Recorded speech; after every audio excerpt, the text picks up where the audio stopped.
Big deer antlers are one of nature's most sought-after prizes. Large racks command big money by collectors, attracting criminals who traffic antlers any way they can. And hunters who pay thousands of dollars for the chance to kill a trophy buck can be tempted to break laws to do so. Though Kansas is now closing out a case against one of the largest deer poaching rings in U.S. history, poachers are always out there. And be warned, Kansas Game Wardens are serious about reserving our state's big deer for legal hunters. Opening day of the 2011 firearm deer season found Kansas Game Wardens Brian Hanslick, Daniel Haneke, and Matt Stucker on a stakeout in big buck country in central Kansas. Complaints from a local landowner revealed 5 large deer in recent weeks left in the fields with heads removed.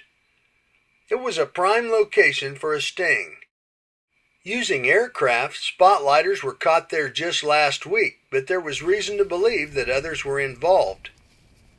So the game wardens employed a common Kansas technique, using a deer decoy to flush out illegal shooters that might see it from the road. On property closed to hunting and under tightly controlled conditions, a bedded doe decoy was paired with a large, full-bodied buck mound in a subtle location. Then the game wardens waited all day, 2 spotters in nearby brush and 1 in a hidden chase vehicle. Using the latest in technology, the law officers had every advantage for a safe bust if one were needed. Matt Stucker, lieutenant for the Kansas Department of Wildlife, Parks and Tourism Law Enforcement Division, explained the intent of the operation. It is supposed to be hopefully a deterrent. The people that actually do try and shoot at the deer are going to be pretty much on the illegal side, and therefore we will take them and issue them citations and go to court.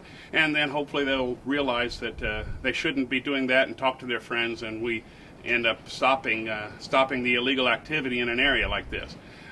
We are setting them out in this area. We're going to set out a buck and a doe, so we can make it look more natural. And from a distance away, that's what they look. It's completely natural. So we hope to stop this and or at least curtail the illegal activity so the people out there that are hunting and having a good time can continue to do so. The game wardens, all avid bow hunters themselves, waited through the long day on stand in the same way they might wait for a rutting buck.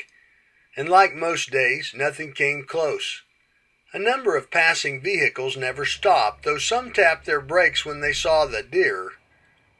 There's no foul in stopping to look at a decoy setup, but shooting at it or crossing the fence onto private property constitutes a violation. Officer Brian Hanslick explained what happens then. Some citations. Here in this county, it's a mandatory appearance. They'll have to appear before the judge, and sometimes, if we can, we'll get license revocation for them, and then penalties and fines. That's all determined mainly by the judge. Kansas Wildlife Parks and Tourism law officers are busy across the state checking deer hunters and ensuring a safe and fair deer season for all. And for those planning to bend the rules, surprises may lurk in the nearby brush. I'm Mike Blair for Kansas Wildlife Parks and Tourism.